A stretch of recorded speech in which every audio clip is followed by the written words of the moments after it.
Rasulullah Muhammad sallallahu alaihi wasallam.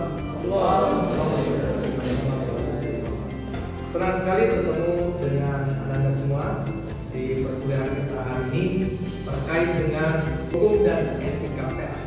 Nah, kemudian legislatif, yudikatif, dan pers. Nah, sekarang ada lagi namanya media sosial, ya, medsos. Itu mungkin bisa jadi masuk di kategori yang tinggi manfaat. Dia buat berita yang hoax, ya, itu bukan jurnalis. Fungsi informasi, kemudian fungsi edukasi, kemudian ketiga entertainment, kemudian keempat self control. Dan kelima adalah lembaga ekonomi. Jadi perusahaan pers misalnya ada sekarang misalnya. Jadi ada beberapa itu adalah lembaga pers konvensional. Nah ada juga LPPT namanya, ya. Tergantung kalau ada informasi Anda dapat, jangan langsung percaya, ya. Harus verifikasi. Kalau ada media informasi pertama misalnya sampaikan, cari lagi informasi. Apalagi kalau media sosial dan banyak lagi yang lain.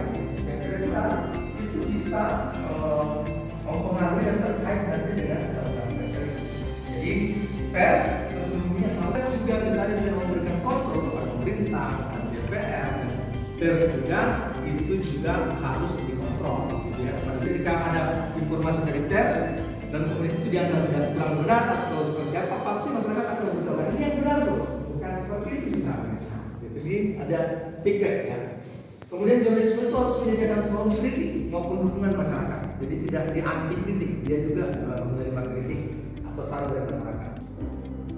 Ini ada beberapa, salah satu di antaranya jurnalis muslim adalah hamba Allah karena individu maupun profesi wajib menggunakan, menyampaikan dan memperjuangkan kebenaran setiap tempat dan setiap saat. Nah, kemudian juga tulisannya atau karyanya mungkin dari video atau dari suara, sehingga tulisannya baik tentang berita oleh media. Media itu ada beberapa misalnya media cetak, media surat kabar, kemudian tabloid, ya, media elektronik apa itu? Televisi, kemudian radio, ya sekarang, ya. Sekarang ada media korban. Mudah-mudahan dalam waktu dekat semuanya bisa terverifikasi. Nah ini sudah sekedar hanya menuliskan atau menunjukkan, tapi kita akan mempertanggungjawabkan, ya, bahwa apa yang Anda tulis hari ini misalnya, jangan kira bahwa yang Anda tulis itu hanya satu segelintir orang. Bisa jadi kalau itu misalnya viral, ya, ataukah banyak yang membaca. Kalau itu kebenaran itu menjadi kebaikan. Tetapi kan mana?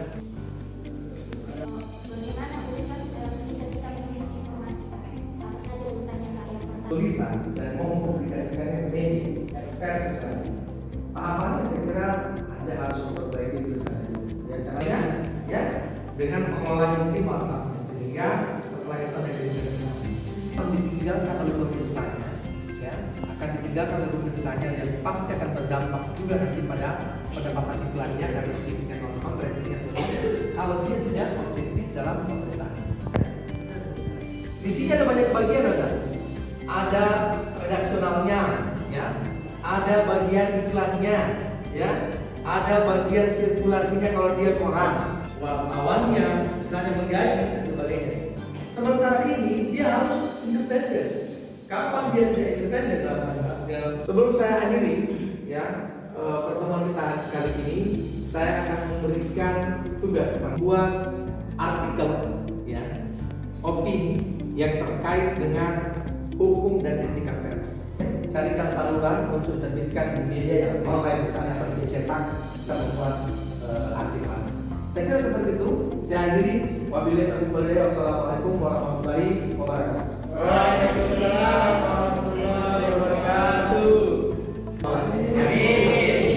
Dan tetap semangat untuk belajar. Hebat. Salam.